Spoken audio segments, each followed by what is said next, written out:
10 सवाल जल्दी से देखते हैं। एक्सप्लेन वेदर और not following statement are in accordance with provision of companies act 2017 and support your answer with reason. जुमला पढ़ें और बताएं क्या कंपनी लॉ के मुताबिक आपने सही सुना। अब अपने कानों को आपने होशियार रखना है। The first chief executive of company retires on completion of 1 year। Subsequent chief executive must be appointed by share holder within 30 days from date of retirement of first chief executive. झूठों का पलंदा ही बांध दिया। पहली बात है कि first chief executive कब retire होता है?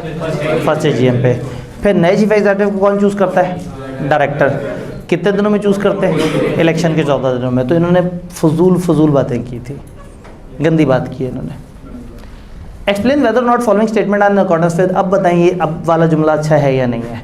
A chief executive other than first chief executive of company is appointed by share holder in annual general meeting of company for a period up to next AGM। Share holder AGM में अगली AGM तक के लिए chief executive को appoint करते हैं क्या? नहीं, डायरेक्टर अपॉइंट करते हैं, AGM के 14 दिनों में करते हैं और 3 साल के लिए करते हैं। कितना मुश्किल सवाल है। Describe the provision of companies act which restrict the chief executive of public company from carrying on business competing with company business. Company की बिजनेस से कंपीट करते हुए बिजनेस की शराइत आपको पता है, 2-3 लाइनें लिख दी आपने। मिस्टर ज़मीर फर्स्ट चीफ एग्जीक्यूटिव है रियान इंडस्ट्रीज़ का। डायरेक्टर इससे सेटिस्फाइड नहीं है।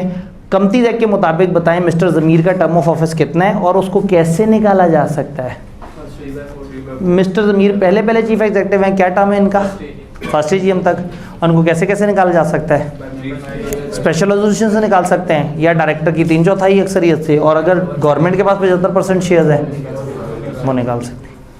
Under provision of companies act बताएं चीफ एग्जीक्यूटिव किसे कहते हैं? Definition. Tabdeeli private limited has recently been spring 16 में, एन ना उन दिनों में जब धरने शरने और वो सारे मामला चल रहे थे। Tabdeeli private limited has recently been converted to public listed company and director intend to appoint a new chief executive. Under companies act briefly explain the requirement for appointment of a chief executive. Also state the restriction if any on appointment of chief executive. Chief executive को choose करने का क्या तरीका है और क्या chief executive पे कोई रुकावट भी है कि कौन कौन नहीं हो सकता चीफ एग्जीक्यूटिव? पहला चीफ एग्जीक्यूटिव की अलग रिक्वायरमेंट है, कन्वर्ट हुए, इसका मतलब है बने थे कभी, तो इसका मतलब पहला तो चीफ एग्जीक्यूटिव होगा उनके पास।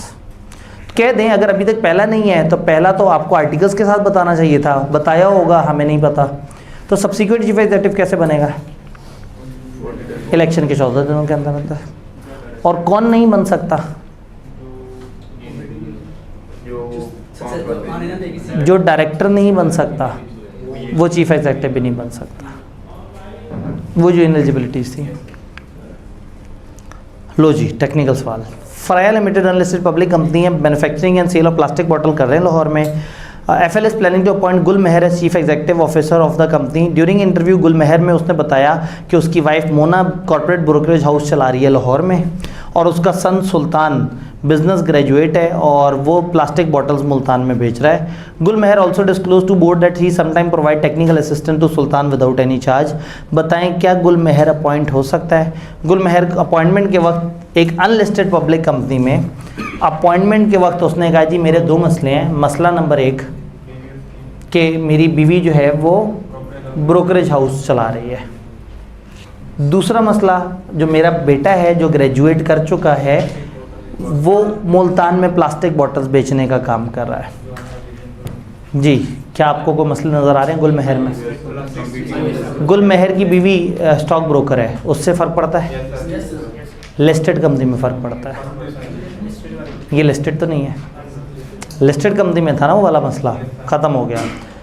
अच्छा, बच्चा माइनर बच्चा बिजनेस कर रहा है या मेजर बच्चा कर रहा है? एज नहीं बताई लेकिन बिजनेस ग्रेजुएट बता दिया। बिजनेस ग्रेजुएट है तो इसका मतलब पक्की एज का है, तो वो माइनर चाइल्ड वाला भी मामला ख़त्म हो गया। कभी कभी मशवरे देता है, ये एक इंटरेस्ट है बता दे इसका, तो इसका मतलब है गुल मेहर को कोई मसला नहीं था, बेचारा एम ही खुद ही परेशान हो रहा था। वाहिद लॉजिकल सवाल। Board of directors HTL is not satisfied with performance chief executive and want to remove him from office before expiry on this. बताएं क्या ऑप्शंस अवेलेबल है? रिमूवल की 3 ऑप्शंस बता देंगे। 31 दिसंबर 2020 को अली अपॉइंट हुए चीफ एग्जीक्यूटिव के तौर पे। मार्च 2021 में उसने बताया बोर्ड को कि 15 फरवरी को उसकी स्पाउस डायरेक्टर के तौर पे ब्रोकरेज हाउस में आ गई थी। कंपनीज एक्ट के मुताबिक बताएं उसकी बीवी की उस पोजीशन का क्या फ़र्क पड़ेगा। एक लिस्टेड कंपनी में अली अपॉइंट हुए चीफ एग्जीक्यूटिव कब? 31 दिसंबर। मार्च 2021 में उसकी बीवी जो है वो अपॉइंट हो जाती है डायरेक्टर ब्रोकरेज हाउस में। मार्च में उसने बताया और अपॉइंट कब हुई थी? 15 फरवरी। बताएं उस अपॉइंटमेंट से अली की पोजीशन पे क्या फ़र्क पड़ेगा? निकाल दिया जाएगा, इनएलिजिबल हो जाएगा। और आपको पता है इनएलिजिबल होगा तो खुद ब खुद निकाल दिया जाएगा। किस दिन से? जब बताया। सर वो उसने बताया तो 15 फरवरी को है। बताया उसने मार्च में है, लेकिन अब 15 फरवरी को वो डायरेक्टर बन गई थी।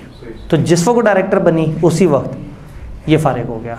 आप कुछ पूछना चाह रहे हैं? लेकिन at the time of appointment तो नहीं थी ना जी, at the time of appointment अगर होती तो फिर उस टाइम पे डिस्क्लोज करता, लेकिन during the course of business आप कुछ ऐसा करें, आप या स्पाउस, यानी कि अगर आप कभी भी इनएलिजिबल हो जाएं तो आप डायरेक्टर नहीं रहेंगे। तो इसमें डायरेक्टरशिप फारिग हो रही है, कंपनी को बताना भी है और फिर आप डिस्क्वालीफाई भी हो जाते हैं। कंपनी पर फ़र्क पड़ेगा इसकी मौजूदगी में जो बिजनेस डिसीजंस वगैरह हुए हैं उसको फ़र्क नहीं पड़ेगा। जी सर अगर 15 तक कोई भी बता दे कि ये उसकी स्पाउस जो है वो डायरेक्टर बनी है, अगर 15 फरवरी को बता दे कि उसकी स्पाउस डायरेक्टर बनी है तो भी निकल तो जाएगा। यहाँ कन्फ्लिक्ट ऑफ इंटरेस्ट नहीं है, यहाँ तो मना है। वो तो उन्होंने मना कर दिया ना, एलिजिबिलिटी आ गई, सिर्फ ही मना। क्लियर? पहला सवाल, state the requirement relating to appointment and removal of subsequent chief executive. Subsequent appoint कैसे होता है और रिमूव कैसे होता है? अपॉइंट इलेक्शन के बाद होता है, 14 दिन में डायरेक्टर करते हैं, और रिमूव कैसे होता है? वो 3 बातें आपको पता है। सारे सवाल पूरे हो गए? वाह जी वाह, मुश्किल से एक लॉजिक